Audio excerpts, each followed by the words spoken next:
Hello, I'm Dan Schutte in Market Street Park. We're bringing you special coverage of the Robert E. Lee statue being removed. This process started at about 7 this morning.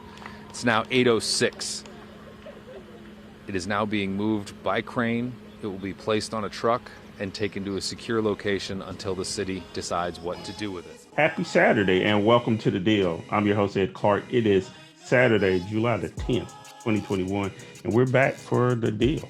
The last couple of weeks, we've been coming to you on Friday. We're back to our regular Saturday release of The Deal, and we'll probably be doing that going forward. But in the meantime, there is so much going on. You saw in the lead into the program this morning in the intro, them removing the statue of Robert E. Lee in Charlottesville, Virginia.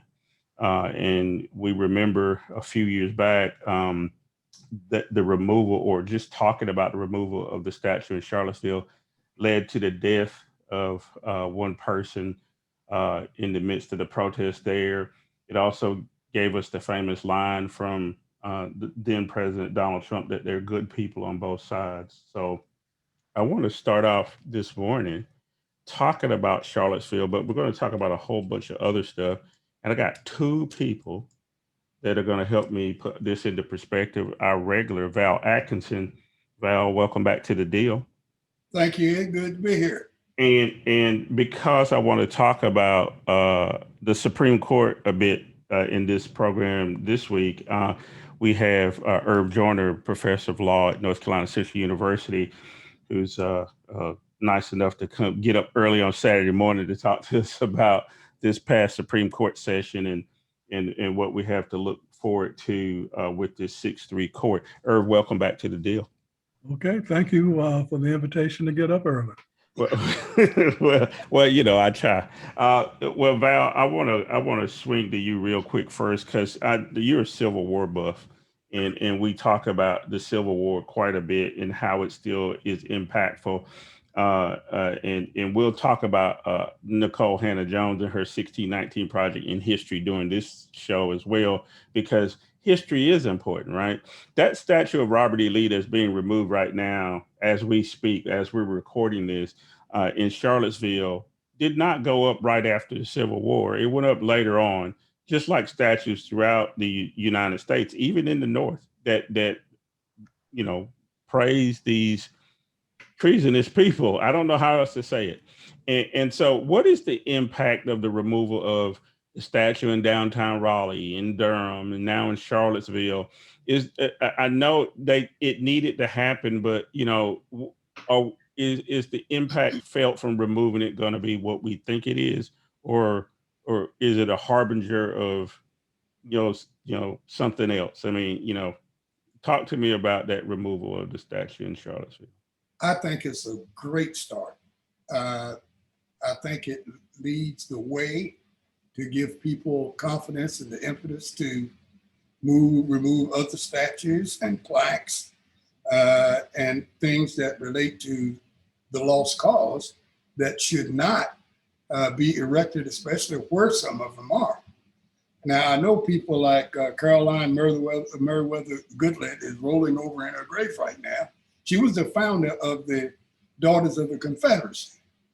And it's that group, along with the Sons of the Confederacy, United Confederates, and those kind of people, that did all of the planning, the funding, and the erecting of all of these Civil War memorials well after the Civil War was over. And as you said, Ed, in the both South and North, they did all of these things. So people are finally getting the nerve to say, hey, wait a minute, the South didn't win the war, they lost. And as Ty Sigel from West Point says in his book called Robert E. Lee and Me, Lee was a traitor. He was a member of the United States Army. And what a lot of people don't know, he was offered the command of all of the armies of the United States. He turned it down to become a Confederate soldier. Now, what they don't know, Ed, and I want to put this little tidbit in right now, is he actually put on the Confederate uniform before he was fully released from the United States Army. He couldn't wait. He couldn't wait to don the gray apparel. So he put on the uniform, told the people that he couldn't raise his sword against his home state of Virginia, and therefore he's going to become a Confederate soldier. But everything erected to give Lee statue and those kinds of things was done well after the Civil War was over, in the beginning, many of them in the beginning of the 20th century. Statues were erected during that time. Well, Irv Joyner, I want to turn to you real quick because we're talking about history here, and history is really important in law. And one of the things that's been discussed a lot lately is critical race theory, which tries to think about history in terms of how law is shaped and how we go about adjudicating legal issues in some context. Can you talk to me a little bit about the confusion over what critical race theory is, the historical component to trying to, put legal issues into some sort of context, and so these cross currents of people not really being aware of the story that Val just told about Robert E. Lee being a traitor and how he was treasonous, against the country, and he still got a statue erected for him. Can you talk again a little bit about critical race theory, history, and all that, and the law? Well, as a doctrine, critical race theory was developed to assess and put into some framework the role of the law as it relates to African American people of color, and how the system, the legal system, has been used to demonize and place minorities, racial minorities, in a particular position of oppression and servitude in this country. And it goes back to the very origin of the country, as it looks at how the law was used to enslave people, and how that enslavement then was beneficial to the growth and development of this country. And if you want to trace it up a little further into the framing of the Constitution and all of the provisions of the Constitution, which enshrine within itself this support of slavery and the non-citizenship of African American, and then that was confirmed in the Dred Scott decision, where the U.S. Supreme Court boldly stated that America was not developed with the notion that African Americans would ever be citizens of this country. So critical race theory looks at how the law was used and is continues to be used to support this notion of white superiority and Black inferiority within its framework, and how the institutions have been used in a manner to support and continue that proposition. Mm-hmm. I want to remind the folks you're watching The Deal. I'm Ed Clark. That's Irv Joyner. You were just listening to Professor of Law at North Carolina Central University, and Val Atkinson. We're starting off the program today because there's breaking news that the statue of Robert E. Lee is being removed in Charlottesville, Virginia. It's an important watershed. We spend a lot of time trying to put things into context here on The Deal. We talk about history a lot. And I think that's a good lead into what I actually wanted to talk about. And the reason why I wanted Irv Joyner on today was I wanted to talk about the Supreme Court most current term and some of the cases from the most current term. I'm gonna play some video real quick, and then we'll get back to Irv and Val. Let's watch this video. Term, issuing opinions in 2 cases related to election law. Both decisions split the court along ideological lines, 6-3, with conservatives in the majority. The opinion in Brnovich versus the Democratic National Committee ruled that Arizona laws invalidating ballots cast in the wrong precinct and barring collection of ballots by most third parties did not violate the Voting Rights Act. And the opinion in Americans for Prosperity versus Bonta ruled that a California law requiring nonprofits to disclose their major donors is a violation of the First Amendment. Okay, so Irv Joyner, in the video clips we just played there, talking about a couple things. There were two very important cases that were 6-3 cases, one around voting rights, and then one around whether or not you had to reveal who donors were and whether or not giving money is a First Amendment, protection, right? You don't have to reveal who you are, as California had wanted. Can you talk to me about those two decisions and what the impact is going to be going forward? Because we talk a lot here about trying to get people out to vote and all those kind of things. Are those two decisions going to make it more difficult for the electoral process to work for the common man? Well, the short answer to that, Ed, is yes. It will. Look at the California case first, where they talk about this notion of First Amendment rights to be anonymous in giving to political campaigns, or what we know as dark money. Money not from dark people, but from people with dark motives who want to hide the contributions that they make, and then to do it without any type of restraint. And typically speaking, that would be a First Amendment issue. There's no doubt about that, because money is a way of speaking. What the court does not talk about and people don't deal with is the compelling state interest. Is there a compelling state interest to protect the integrity of our electoral process, that the public is aware of who is providing the financial support for various candidates and positions that they're taking?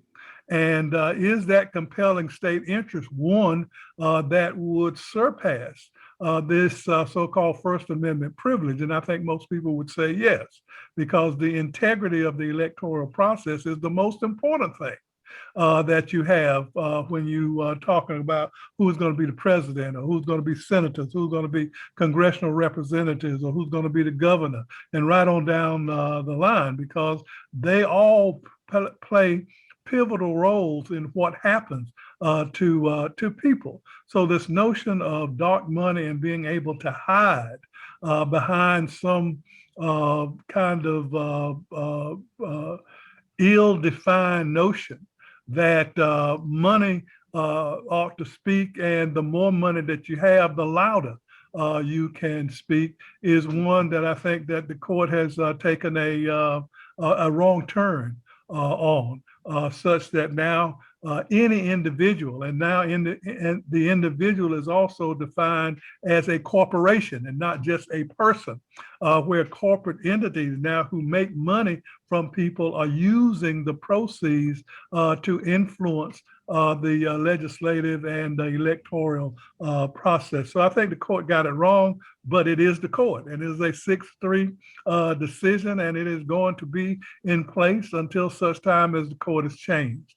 With respect to the Arizona case, and that's a perfect example of bad facts making bad law. You had, I thought, an ill-advised challenge to the notion, first of all, that a person can face a criminal penalty for delivering a ballot by another person where they are not legally entitled to do so. That's really not a voting rights issue. That's a criminal law issue. Every person has a right to vote, but that provision of the law does not impact the ability of the person to vote, because in those instances, the person who cast the ballot had a number of different avenues available for them to cast their ballot. And when you look at it in the total context, it doesn't affect that person who is casting the ballot. It only impacts the person who is delivering the ballot, and that person doesn't necessarily have to be one who has casted the ballot. Arizona also has a unique kind of situation because you had a large indigenous population, impoverished indigenous population present, where you had poor service delivery of mail. And in that situation, people had problems getting to the mailbox to mail their ballots. So this is an issue that surrounds this concern that we have here, and people then dealing with out of precinct voting, where on election day, you have to go to the precinct that you are assigned to vote. And if you don't go to that precinct, then your ballot isn't counted. That's the law in North Carolina. That's the law in most states. It doesn't speak to early voting that is available, where people can vote in any precinct that have ballots. So there is a good reason for having that particular law in place, although you may agree or disagree with it. The court talks about, in the totality of the circumstances in Arizona, people had many different ways that they could vote. And that one inconvenience, as they described it, would not render it a voting rights violation because of the other options that were available to people. And they deemed it, after they looked at the fact, they determined that only a very small number of people were impacted by that particular rule. So we're talking about here this de minimis notion and a small number of people who's impacted by a rule that in the larger sense of things does make some sense with respect to voting on election day. And when you look at it in terms of the overall context of all of the other ways that a person was able to vote, the court said that that does not violate the Voting Rights Act. It is going to have repercussions because the court created some new standards now for other situations, and that's the harm of this opinion, because the conservatives have basically said that, well, you know, notwithstanding the Voting Rights Act, any practice that was in place in 1965 when the Voting Rights Act was passed is good to go. And you have to look only now at some new innovations that have occurred since then to see if that is a violation of the Voting Rights Act. And of course, the major innovations since 1965 has been the enlargement of opportunities for people to vote and not restrictions on the right to vote, because in 1965, you voted one day, one day out of the year. Now in North Carolina, you can vote for 17 days of early voting and on election day. So it virtually, I mean, if you follow that, renders this decision as cancellation in many respects of the ability to establish a voting rights violation. Well, it's a lot in there, and I want to take a small break, and when we come back, I want to go to you, Val. There's one other case I want to talk about. It's a case, a Fourth Amendment case about when the cops can come into your house, and we'll wrap up our discussion of the Supreme Court session. Everybody stay right there. We'll be right back after this message. hypertension, diabetes, and heart disease. Black patients are twice as likely to die of COVID-19 because of underlying conditions. And the most affected are Black women. Black women. Black women. Black women. Now there are vaccines. But 41% of us say they want to wait and see. Our health and those we love can't wait. We need to protect ourselves and our families. Now. Get more information. Because our health is worth a shot. Go to cdc.gov. It just seems a little odd that we would look to common law to determine whether or not a warrantless entry is permitted. And yet the remedy is the exclusionary rule, which has no basis in common law. How do you reconcile those two? Well, I think, Justice Thomas, it's important to just answer the Fourth Amendment question before you. Obviously, the common law would have something very different to say about the exclusionary rule if that were before you or if you had a different case. But this could be a civil case, as most of the cases that are cited in the briefs are. Or you could have a police policy about breaking doors and going into homes for every single misdemeanor, no matter what the circumstances. So the question that's before you under the Fourth Amendment needs to be answered. And I don't think anybody in this case would urge you, or at least I wouldn't urge you, to deviate from the Fourth Amendment question and stray into the exclusionary rule issue. And welcome back to The Deal. This is our second segment. I'm Ed Clark. That's Val Atkinson over there. And Irv Joyner is joining us from North Carolina Central School of Law. He just gave us a lesson in voting law that I think we all need. And Val, you know, when we left and when we were talking off camera, it's very sobering, right? I mean, you know, we spent, you know I've spent the last 30 years of my life trying to get people to go out and vote, to participate in the system, to make sure that the court doesn't get to a point where you get 6-3, you know, conservative majorities and make rulings that are counterproductive to, you know, I think a good working civil society, right? And so then you end up also with cases like a recent one where the court actually probably did the right thing and put some limits on the police coming into your house, but probably not enough.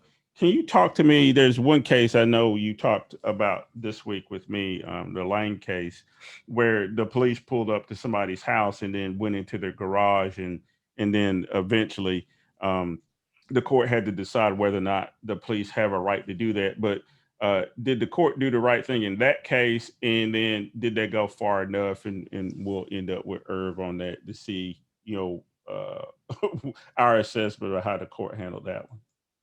Well, you know, from an old activist guy who's always on the side of the little guy, I'll say that anytime that the court can rule for more and better protection for the average citizen, that's the right thing to do. Fourth Amendment rights are one of the bedrocks to our protection.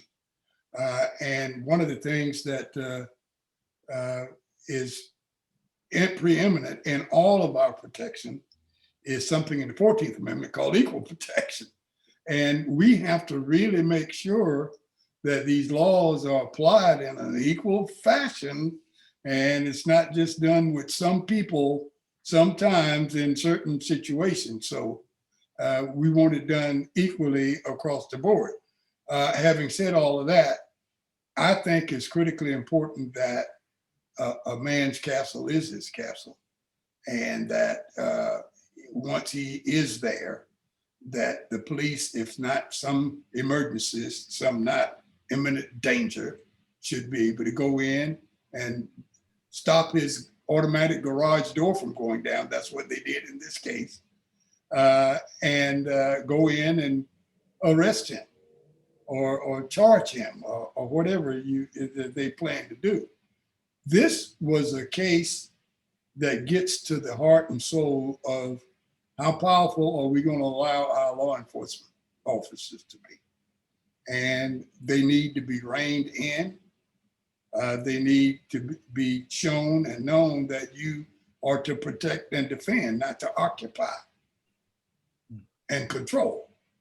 And I think this is one of those cases that really speaks to that very, very well.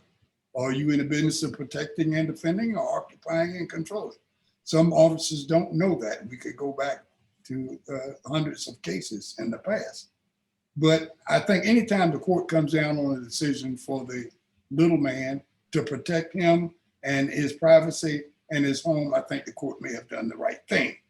I think police and law enforcement have enough already on their side to scare us, to intimidate us, to do whatever they want to do in the name of law enforcement. So it's time for the little man to get a break. Well, Irv Joyner, I'm afraid of Val Atkinson. He's a big burly guy. He's driving around in his car. He looks suspicious. He pulls in his driveway. I pull in behind him. I think he may have violated some traffic offense as he's driving back. His tail light is out. Or Val Atkinson could be driving his car. He weaved. I think maybe he's drunk. Which is one of the contentions they made in that Lane case, is that the officer had some suspicion that he had violated some law. In this case, and he said he was in hot pursuit, I guess is how you term that. Can you talk to me a little bit about, do you think the court went far enough in this whole notion of hot pursuit?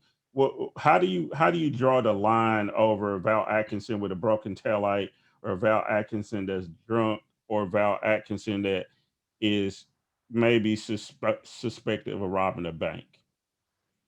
Well, I think, we start out this conversation with what I would call the general rule. And the general rule that applies in 95% of the cases is that police officers have no authority to enter a person's home without that person's consent, or unless the officer has a search warrant, which would authorize them to enter that person's home. And I think that's the general rule. I think people need to understand that. They also need to understand that there are limited exceptions that the court has created over the years, dealing with, and Val mentioned this, emergency situations, situations where there is a threat to life, where a person is in danger of imminent harm, or some type of harmful outcome that the person is not in control of. And in those situations, the duty of care allows a police officer to enter a person's home to render service or render help or assistance to that individual. In this particular case, as you mentioned, this notion of hot pursuit, where an officer has probable cause to believe that a person has committed a dangerous crime, and the person is fleeing from that pursuit or that effort to arrest, the court has created a limited exception that would allow the police officer to enter that person's home if the person enters their home, or if they enter the home of someone else, in order to effectuate that arrest. This case is considerably different than all of those, because first of all, you're dealing with a minor violation here where a person was driving along, playing music loud, and had a tail light out, and didn't stop when the officer turned on their blue lights. And it's not clear that the person even knew that the police officer was trailing behind them. But the person drove into their garage, which is their home, which is their residence, which enjoys, as Val called it, the presumption of being the castle. And has the highest level of protection that exists. And the officer entered that home without having any information about an emergency or anything like that that was occurring. And the court said that went too far. The officer, unlike a situation where they are attempting to arrest someone where they have probable cause, there were no facts indicating that the officer was attempting to arrest this individual or that this individual was fleeing from the officer. So therefore, an emergency situation did not exist. This is a kind of a minor change in the law. Because the court now leaves it to the discretion of the officer to make a determination of whether I ought to go in or whether I shouldn't go in, and then leaves it to the court to make an independent determination in each of those cases as to whether the police officer overstepped their boundaries. I would argue that in a situation like this, there is no reason to enter the person's home because the person is at home. They could get a warrant. They could come back and arrest the person.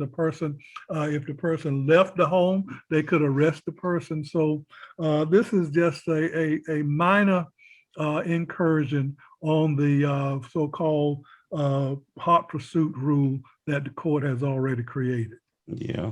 Well, Val Atkinson, we'll wrap up this discussion in the court. I just want to get your overall assessment of this past term.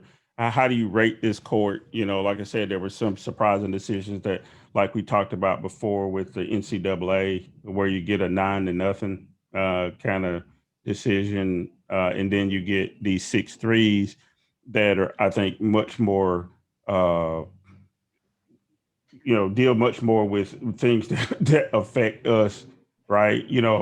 Especially African Americans, because this audience, I try to speak to African American issues. I don't make any apologies for it.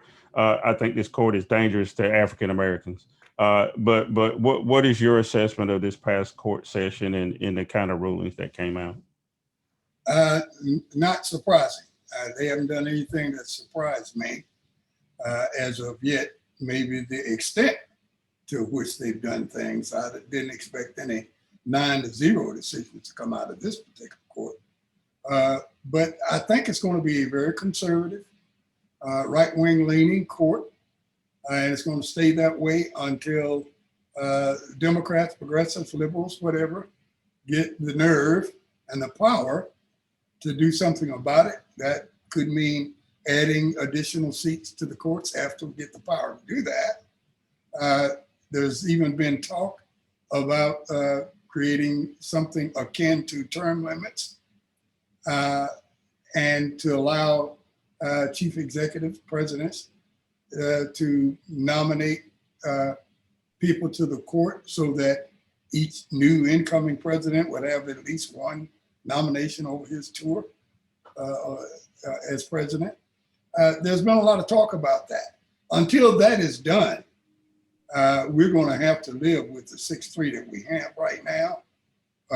And I just hope that there is no monumental, earth-shaking case that comes up to the court while we are here in this 6-3 situation, because it's devastating to us.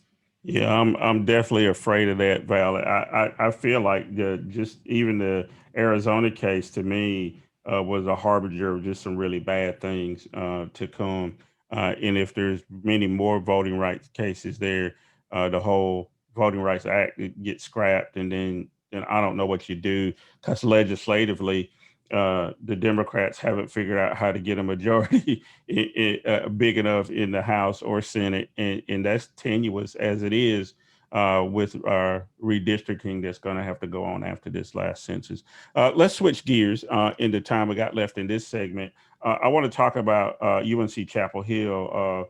I spent some time at Chapel Hill and I spent some time in the newsroom at the Chapel Hill News. And when I was there was a reporter named Nikole Hannah-Jones who started her career at the Chapel Hill News. We wrote for the editor and publisher there, a guy named Ted Vaden, and who saw the immense talent, much more talent than one Ed Clark. And Nikole went on to do a whole bunch of really good stuff. And UNC invited her back to work there, Irv. And you would think that's an easy call. You got a Pulitzer Prize winning journalist who matriculated at UNC Chapel Hill, wrote for the Chapel Hill News, loves Chapel Hill, willing to come back. And then there's this big tenure argument. We can talk about that on the other side when we come back from the break. But what I want to talk to you about first, Irv, is HBCUs. So she decided to go to Howard University. And to me, I think that was the right call. Talk to me about the alternative of going to HBCUs in the first place and getting people to think more about HBCUs in the first place. Well, thank you for that. Nikole Hannah-Jones made a great decision to come home to one of our institutions and to bring her considerable skills, reputation, and ability to draw to an institution that can utilize those skills. The HBCUs that around the country can use more Nikole Hannah-Jones returning home to help us to continue our growth and development. We don't have in the public venue the same type of prestige, but we are the producers of the vast majority of African Americans who go out into this world and succeed. We teach the same thing. We use the same books. We teach the same theories.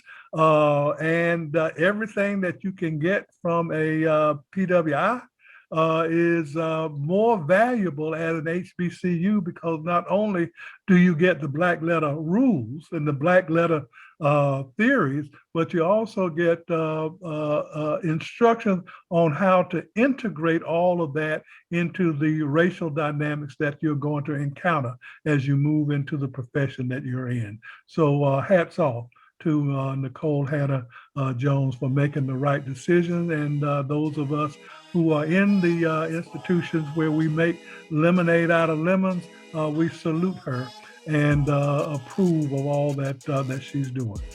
That's a good place to take a break too, Irv. When we come back, Val, I want to finish up on that topic about Nikole Hannah-Jones and Ta-Nehisi Coates and what they're going to be able to do at Howard University and the value of HBCUs.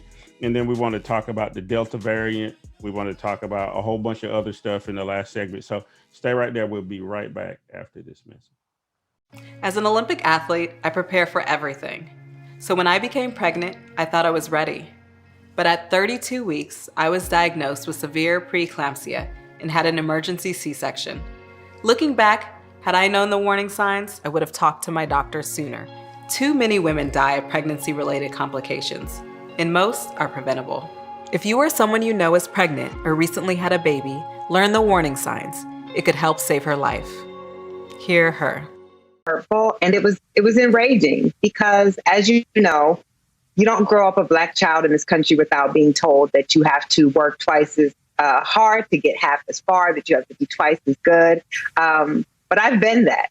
And to do everything that you were told to do to be successful, and then have them change the rules at the end at a school that I am an alum of, and for a job that I didn't seek out, but that I was recruited for. It just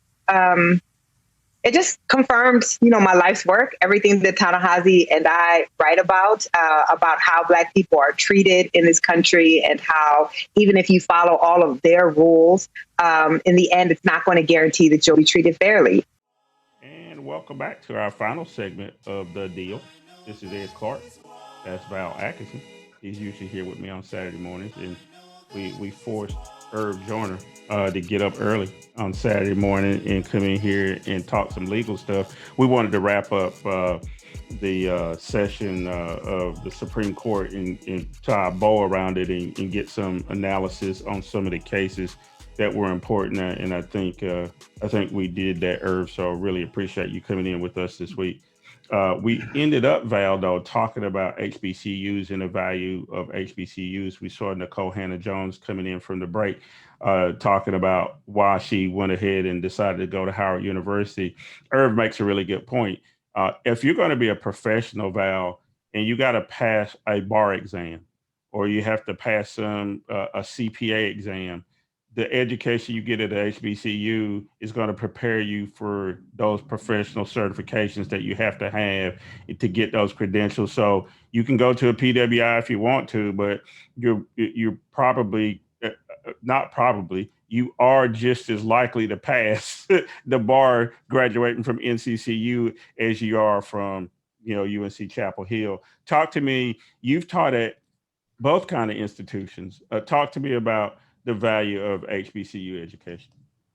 Well, I think it's been a big selling point. Let me start there.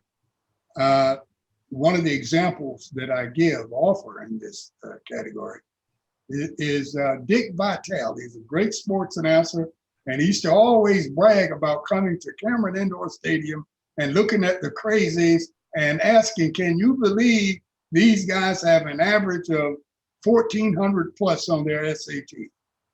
And people just assign that to Duke University. Oh, that means a lot of smart people over there. Granted, that's fine. But I wanted somebody to tell me, what did Duke University do to assist these kids in getting that 1,400?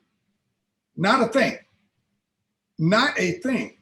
They came with the 1,400 to Duke, okay? And Duke didn't do anything. So they took advantage of some of the things that were offered. And this has morphed, Ed, into society determining what is good and to what level are you to be rewarded for attending a particular institution. So kids are making decisions now. If I have a chance to go to NYU, Duke, Vanderbilt, Georgetown, or NCCU, then they choose one of the others. Why? Because they've been told that when you seek a job, that you're going to be given greater opportunities if they know you graduated from a law school in the top 10 in the nation, which is just totally absent from the truth. There are many firms out there that are looking for people to increase their diversity. And when they look for people to increase their diversity, sometimes they go to HBCUs. They could go to other places. But I think Irv had hit the nail squarely on the head when he talked about using, the same books, the same theory, everything is the same. But it's one thing that PWIs don't give us that HBCUs do. And that is the associations that you get, the care that you get, the preparation that you get to go out and compete in this world as a person of color. As a person of color, we talk about that in our classrooms. I talked about that more when I taught at North Carolina Central than I did when I taught at Webster University, because Webster University is a PWI. And it just was not appropriate to talk about that. I got 2 blacks in a classroom of 37 people. So, and then at North Carolina Central University, I have 2 whites in a room of maybe 40 people. So that's one of the advantages of taking a look at HBCU. And with the likes of Nikole Hannah-Jones and Ta-Nehisi Coates joining a stellar school like Howard University, people are going to take a look and know that you're going to get a quality education at HBCUs just as you could at PWI. And I hope they'll make some great decisions to attend. And I hope that does encourage more people to look at places like Howard and North Carolina Central and A&T. There's a cross current here, Val. We talk about sports sometimes here on this show, and a lot of folks know that if you say football, you think SEC, and you're talking Auburn and Alabama and all those schools, and it wasn't not so long ago when Negroes, colored people, didn't even go to those schools. I'm actually a Negro if you look at my birth certificate. I'm that old. So, but the reality is, Val, this whole notion of educating these kids that go to these schools, in this sort of plays back into our Supreme Court discussion a little bit earlier. There were a couple of rulings that have opened up the door for some of these kids now to be able to profit off their likeness and also to get some benefit in addition to just the scholarship that they have. But I think one of the bigger things that's probably going to happen is it's going to open up the door for some kids to really consider going to HBCUs, because now you see people like Deion Sanders coaching at a HBCU. You see other African American professional football and basketball players now going to HBCUs to coach, that will probably bring some of these kids in. So I won't belabor that because we talked about those decisions last week, but I do hope that opens up the floodgates. I want to shift gears really, really hard though. I want to talk about the Delta variant. We have encouraged here people to get vaccinated. I'm not ambiguous about how I feel about that. Public health, they figured out a long time ago, Val, that germs cause people to get sick. I know, it used to be the ether and all this other stuff, and we used to get leeches and bloodlet and all that stuff. They figured out that did not work. Washing your hands is really, really effective, and also getting vaccinations in the case of COVID is really important. I want to play a clip real quick, and then we'll talk about it. Sick is sick when I get the Delta variant. What's the level of sick we should expect? Well, the data is really rolling in now that the Delta variant is causing disease primarily in unvaccinated populations.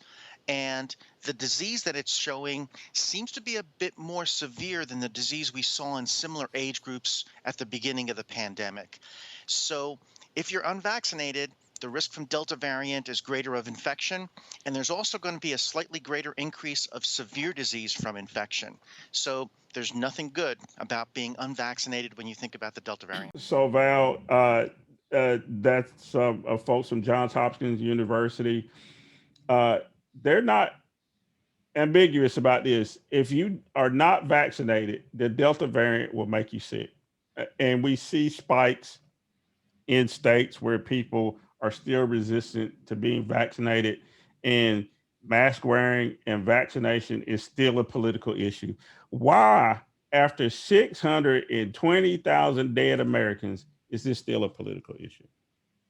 Unfortunately, there's a political handle here. Unfortunately, it should not be mixed up with health. But it is. Our 45th president could have done much more than he did when he caught COVID and got vaccinated and went and got relief. Could have made that public and told everybody, please do what I did. Get vaccinated, wear your mask, wash your hand, practice social distancing. But he decided to take the political route and to say, oh, it's all going to go away pretty soon. And don't worry about it. And now you have just tons of folks. Arkansas is the latest place. You have tons of folks who are going out and not practicing any kind of measures of safety. They are not wearing masks. They refuse to get vaccinated. And the Delta variant is going to hit them and hit them hard if they don't do something about it pretty soon. And the sad thing about it is, Ed, this is not something that just affects a person here or there. The contagion nature of it makes it so that it spreads to everyone. Because if the wait staff at the restaurant gets it, then whoever goes there to eat stands a chance of getting it if nobody's wearing a mask and nobody's been vaccinated. And it spreads in such a way that it is uncontrollable. So we've got to get politics out of this. Listen at the professionals, listen at the medical experts, and do the right thing. Like you said, wash your hands, to get vaccinated, and do all of the things that people tell you to do. Wear a mask, do all the things that folks tell you to do to stop this virus. The funny thing, Val, is, this whole show, the deal started because of COVID. We couldn't go into the studio to do our normal show Connections, and because we weren't sure what things were going to be, we started doing this on Saturday mornings just so we'd have a voice. And one of the other things on the deal is I write a column on there every week, and one of the first columns was "Wash your effing hands," and I tell the story about the doctor who tried to encourage people to wash their hands. It literally took 100 years from the time he tried to introduce the practice of washing hands to convince American doctors, even in the 1800s, that it was actually something that you should do. I don't know. We sometimes do the worst things to ourselves. Just one last thing on that, Irv Joyner. You're going to be on a college campus with a whole bunch of young people, in addition to the law school students that you run into. What do you think is going to be like returning to campus? I think most places are going to be fully open, and they're going to be in-person classes and things like that. How do you feel about that in light of the fact of things like the Delta variant? It's concerning. We have a policy, don't ask, don't tell. And that is one that is dangerous with the this infection that is more deadly than was COVID-19. And we have to be concerned about it with the interactions that we're going to be having with students, and we don't know what their conditions are. So we're ripe for an explosion, another health explosion, as we have experienced in the past. And this is advertised as being more deadly than was COVID-19. So it's concerning. And it is something that wearing masks is going to be a large part of the agenda, as well as urging people to get vaccinated, wash their hands, wash their mouth, and keep their mouths closed. Well, and my admonition still stands: wash your effing hands, and I'll add to that: get the damn vaccination. In the time we got left here, one last story. Back to sports, real quick. It's almost not even a sports story. It's Sha'Carri Richardson, who's the sprinter from LSU, who it won't be attending the Olympics because of a failed drug test for marijuana, which is dubious of whether or not it's a performance enhancing drug, but she's not going. And if some people do know, I used to be an athlete representative for track and field athletes, professional track and field athletes. So I spent a good part of my life working in the professional track and field realm. And one of the things that strikes me, Val, is this thing with Sha'Carri Richardson. Their window of opportunity for these athletes is even smaller than for a professional football player or whatever. The Olympics is usually it for a track and field athlete. You have to make everything off of whatever you do in the Olympics. You can set the world record. The world record holder for the hurdles is from Clayton, North Carolina. Her name is, Kenny Harrison. Very few people know her because she doesn't have an Olympic gold medal.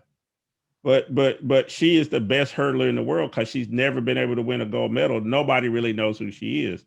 Sha'Carri Richardson had a opportunity to do that, but she failed this marijuana test. One, talk to me about what her prospects are. She did an interview with the Today Show. Well, actually, before we talk about it, let me play that clip and then we'll talk about it. Just honestly, I want to take responsibility for my actions. I know what I did. I know what I'm supposed to do. I'm allowed not to do, and I still made that decision. But not making an excuse or looking for any empathy in my case, but just, however, being in that position of my life, finding out something like that, something that I would say is probably one of the biggest things that have impacted me positively and negatively in my life when it comes to dealing with the relationship I have with my mother. So that definitely was a very heavy topic on me, and people don't understand what it's like to have to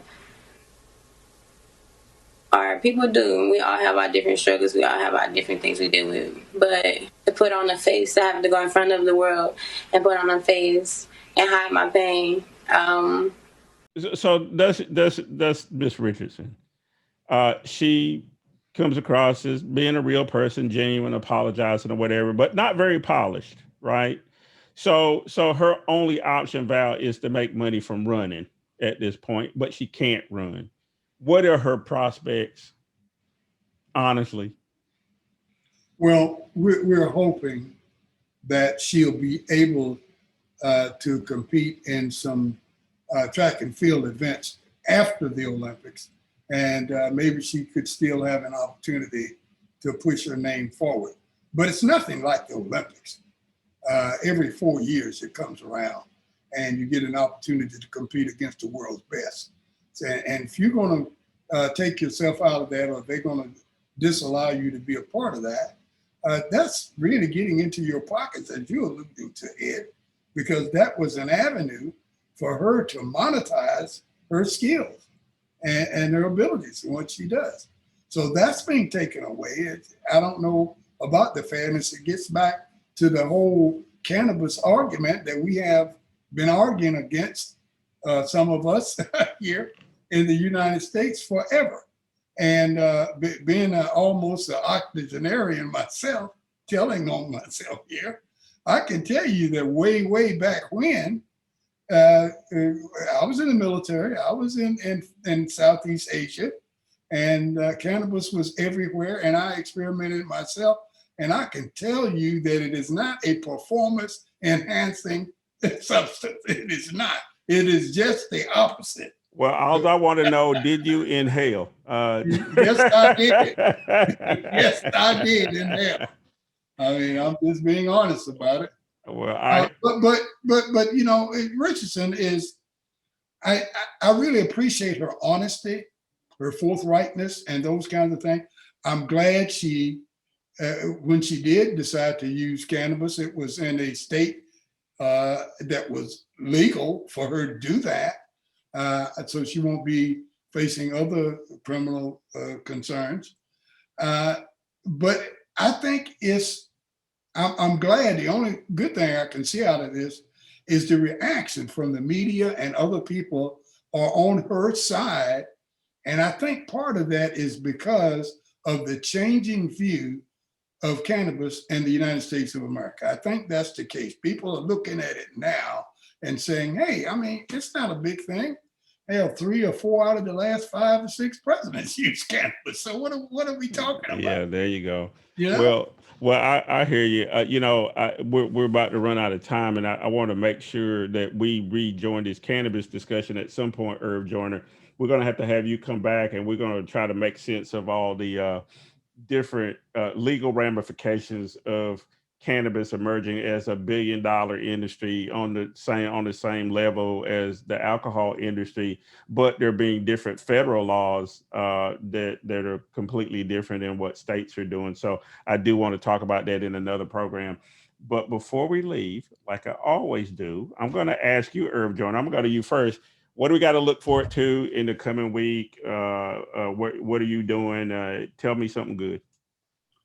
Well, we continue to talk about voting rights, the need to register, the need to promote registration and political participation as we get closer and closer to the midterm elections. So I'm going to be talking with a couple of groups over the next couple of weeks about that and engaging in some training of people to deal with the redistricting process at the local level, at counties, at city, towns, and state legislature. That is going to be very important for the next 10 years. And but I do want to end up by saying Allison Felix, 36 years of age, still in the Olympics, still winning gold medals. And for Ms. Richardson, there is still another day. There is another day. For me, it's way past. and Val too. Val Atkinson, you tell me something good. What I got to look forward to in the coming week. Well, I want to tell all of your listeners and viewers out there that they should tune in to one of our editions of Connections. We have one coming on tomorrow at 8:00 a.m. on Foxy 107, 104. Please access it through your online services. You can go to Radio 1 or Urban 1, and you'll see it listed under Foxy 107, 104. And go ahead and save that in your file, and you can pull us up every week. We'll be there with Connections, or Larry Hall will be there with Talkback every week on Foxy 107, 104. So tune in at 8 a.m. and hear myself, Ed Clark, and Irv Joyner. We'll all three be there every week at 8 a.m., every other week at 8 a.m. on Foxy 107, 104. Well, there you go. Well, folks, you've wasted an hour of listening to us ramble, old people ramble on. But on a serious note, make sure you tell people about what we're doing here on the deal. Also at Foxy 107, 104. If you're in the Raleigh-Durham market, but guess what? Because of the internet thingy, you can listen to it anywhere in the world. So encourage folks to catch us on both platforms. In the meantime, we're going to get out of here. Go do something good for somebody today, and we'll see you next week. Thanks a lot. Bye. We're cold. We're cold. We're cold. We're cold. We're cold.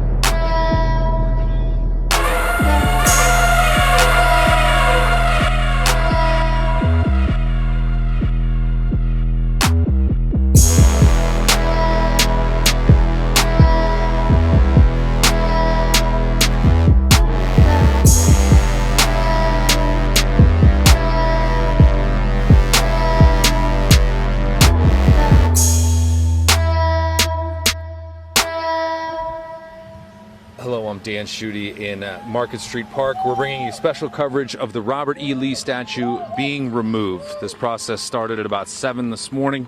It's now 8:06. It is now being moved by crane. It will be placed on a truck and taken to a secure location until the city decides what to do.